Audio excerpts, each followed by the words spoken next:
Halo, kembali lagi bersama saya Khairul Mampe. Kali ini saya ingin membagikan 3 tips pintar cara mengatur keuangan setelah menikah. Nah, tentunya kehidupan kita sebelum dan setelah menikah itu sangat berbeda. Minimal ketika kita sebelum menikah, kita hidup sendiri, mengatur kehidupan kita sendiri, mengatur keuangan kita sendiri. Tapi ketika kita setelah menikah, kita sudah mulai hidup berdua. Orientasi kita bukan lagi orientasi sendiri, melainkan orientasi keluarga. Nah, bagaimana kita mengatur keuangan keluarga kita setelah menikah? Yang pertama, buatlah anggaran bulanan secara mendetail. Komunikasikan dengan baik dengan pasangan kita. Berapa dan dari mana sumber pendapatan keluarga kita? Tidak hanya itu, berapa rupiah yang harus di spending, harus dikeluarkan setiap bulan. Standar minimal yang harus kita keluarkan setiap bulannya itu kita identifikasi juga. Dan kita susun rencana setiap bulannya. Yang kedua, kita merencanakan masa depan dengan investasi. Maksudnya gini, posisinya ketika kita sudah mulai berkeluarga, tentunya kita tidak ingin keluarga kita menjadi gagal hanya dikarenakan permasalahan ekonomi.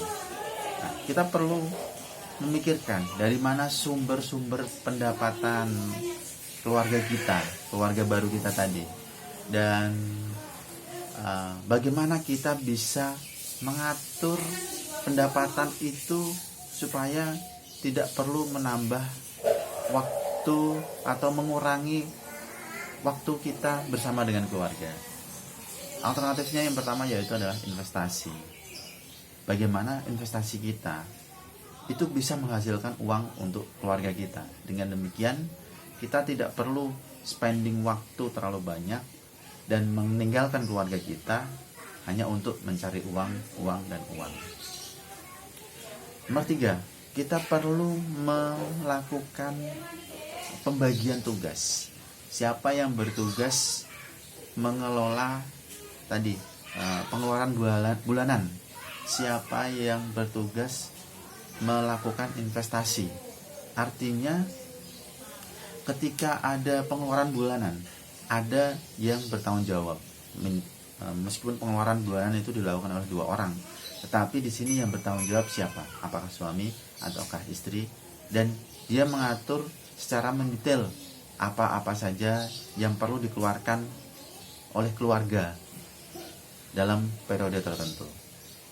Nah, sementara itu yang kedua adalah siapa yang ber-PIC atau bertanggung jawab terhadap investasi keluarga.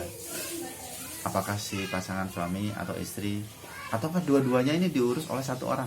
Tidak masalah selama orang yang bersangkutan tadi sudah mengetahui bagaimana cara spending bulanan, rutin, dan spending untuk investasi untuk meningkatkan masa depan. Nah, kalau bisa juga gini posisinya.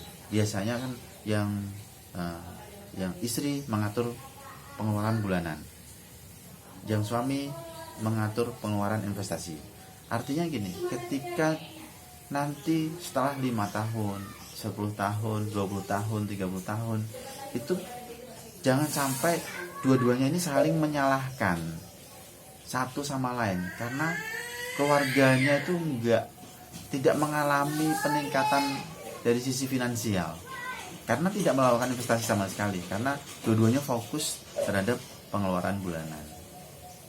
Nah, itu 3 tips pintar dari saya, semoga bermanfaat. Terima kasih.